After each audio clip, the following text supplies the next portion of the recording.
eTeacher is my YouTube channel, so subscribe my YouTube channel.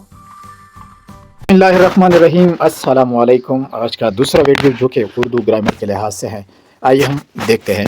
लफ्ज़ की अक़साम दो types हैं। लफ्ज़ की दो अक़साम है। अल्फाज दो किस्म के होते हैं। कलमा, महमल।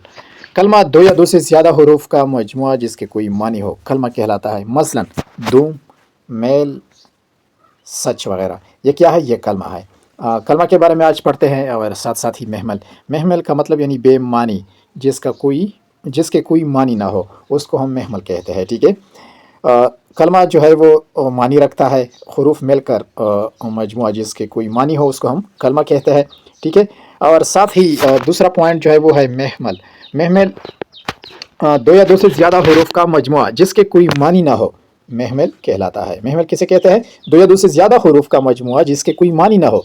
द्वा या द्वा नज़्यूत हुरूफ चिदेगे माना नवी इतना महमल वयाशी। मसलन दुम, दाम। ये दुम का जो है ये मकसद है, लेकिन दाम का क्या मतलब? मेल, कचील, सच, मच, चाय, माय।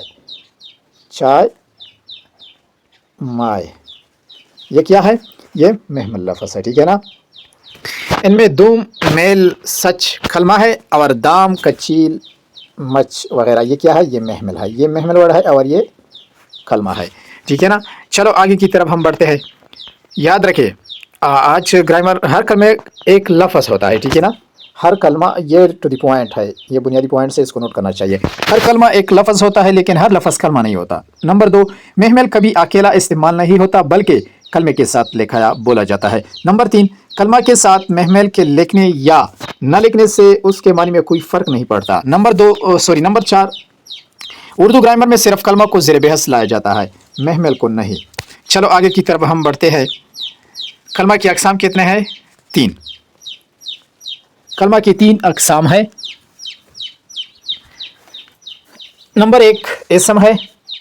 ठीक है। नंबर दो फ़ेल। नंबर तीन हर्फ है। ये कलमा की अक़साम है। ये एमसीक्यूज़ नोट करें कि जब भी अगर को कमीशन में कोई टेस्ट में एमसीक्यूज़ आया कि कलमा की कितने अक़साम है, कलमा की तीन अक़साम है। ये इंतहाई इम्पोर्टेंट है एमसीक्यूज़ के हवाले से। तो फिर हम क्या पढ़ेंगे आज? कलमा की अक़साम पढ़ेंगे। इसम पहले, टू द पॉइंट, पहला क्या है? इसम है वो कलमा जो किसी शख्स, जगह या चीज़, जानदार या बेजान के नाम को ज़ाहिर करे, उससे इसम कहते हैं। ठीक है ना। आगा खबर या कागज सड़ाई कागज जोई भी का चिशवी कागज जानदार भी मिसाल सैला उखरी या बेजान भी चगा सैला न उखरी हो चाहे नुमा ज़ाहिरा किए तमीशा इसम है। मिसाल के तौर पर मसलन किताब, स्कूल, आयशा, लड़की, दरिया, पेशावर, करक, बन वगैरह। इस तरह के जितने भी नाम है जो नाम ज़ाहिर करे, हाँ वो बेजान हो या जानदार हो या चीज़ हो, ठीक है ना, उसको हम इसम कहते हैं। वो एक तालिब इल्म है। ठीक है ना। यहाँ पर तालिब इल्म क्या है? ये इसम है। इसका नाम एहसान है। एहसान क्या है? ये इसम है। वो शहर में रहता है। शहर क्या है? इसम है। शहर का नाम पेशावर है। यहाँ पर पेशावर और इसम है। इन जुमलों में तालिब इल्म, एहसान, शहर और पेशावर क्या है? इसम है। ठीक है ना। आगे की तरफ हम बढ़ते हैं। फेल। फेल की बात करेंगे। फेल जिसको इंग्लिश में वर्ब कहते हैं, WERB, जिसको हम वर्ब कहते हैं। ठीक है ना। वो कलमा जो किसी काम के करने या होने को जाहिर करे। मसलन आना, आता है, आएगा, पढ़ना, पढ़ता है, पढ़ेगा, पढ़ा, सोना, सोया, सो रहा है, जाना, जाता है, लिखना, लिखा, लिखता है वगैरह। इस तरह के जितने भी है वो फेल कहलाता है। उर्दू में लास्ट में ज़्यादातर ता है या ना, नून अलिफ ना या अलिफ आ जाएगा। ठीक है ना। उसको हम फेल यानी इंग्लिश में इसको वर्ब कहते हैं। एहसान क्रिकेट खेलता है। यहाँ पर खेलता है क्या है? ये वर्ब है। ठीक है ना। आयशा खत लिखेगी। यहाँ पर लिखेगी, लिखेगी क्या है? वर्ब है। आहसी ने सबक पढ़ा। पढ़ा क्या है? वर्ब है। राबिया ने रोटी खाई। खाई क्या है? वर्ब है। इन जुमलों में खेलता है, लिखेगी, पढ़ा और खाई वगैरह ये क्या है? ये फेल है। ये इंतहाई अहम है। चलो आगे की तरफ हम बढ़ते हैं। हर्फ पढ़ेंगे। ठीक है ना।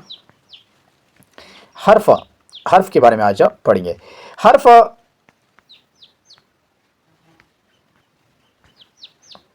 न तो किसी शख्स, जगह या चीज़ का नाम होता है और न किसी काम के करने या होने को ज़ाहिर करता है। ये दो इसमों को, फेलों या इसम और फेल को मिलाता है। ठीक है ना। ये पॉइंट वाली बात है। मसलन का, के, की, को, पर, तक, में, से, और वगैरह ये क्या है? सारे के सारे ये हर्फ है। ठीक है ना। चलो आगे की तरफ हम बढ़ते हैं। इसके एग्जाम्पल देखेंगे। मिसाल के तौर पर सदफ और आयशा गाएगी। यहाँ पर और क्या है? صدف اور عائشہ یہ اسم ہے، گائے گی یہ کیا ہے؟ یہ فعل ہے یعنی ورب، اور جو ہے یہ کیا ہے؟ حرف ہے، ٹھیک ہے نا؟ اب تو میرے خیال سے آپ کو سمجھ میں آئی ہوگی۔ آپ اس ویڈیو کو غور سے دیکھیں، آپ کو ڈھیر سارے گرامر کے لحاظ سے خاص طور پر جو Khyber Pakhtunkhwa public service commission کے جو تھرو SST ٹیسٹ آنے والے ہیں یعنی جون جولائی میں ہوگا، اس کے حوالے سے یہ گرامر انتہائی اہم اور امپورٹنٹ ہے، اس کو دیکھنا چاہیے اور کوشش کریں کہ ان سے آپ نوٹس بھی پریپیئر کریں اور بنائیں، ساتھ ہی اس ویڈیو کو لائک کریں، سبسکرائب کریں اور دوستوں کے ساتھ بھی شیئر کریں۔ آگے دیکھیں، بزرگوں کا ادب کرو، یہاں پر بزرگوں یہ اسم ہے، ادب کرو یہ فعل ہے، حرف کیا ہے؟ کھا۔ یہاں کتاب میز پر پڑی ہے، کتاب میز پر پڑی ہے، پر کیا ہے؟ یہ حرف ہے۔ باقی تو آپ کو پتہ ہے کہ کتاب میز یہ دونوں اسم ہے اور پڑی ہے یہ کیا ہے؟ یہ فعل ہے۔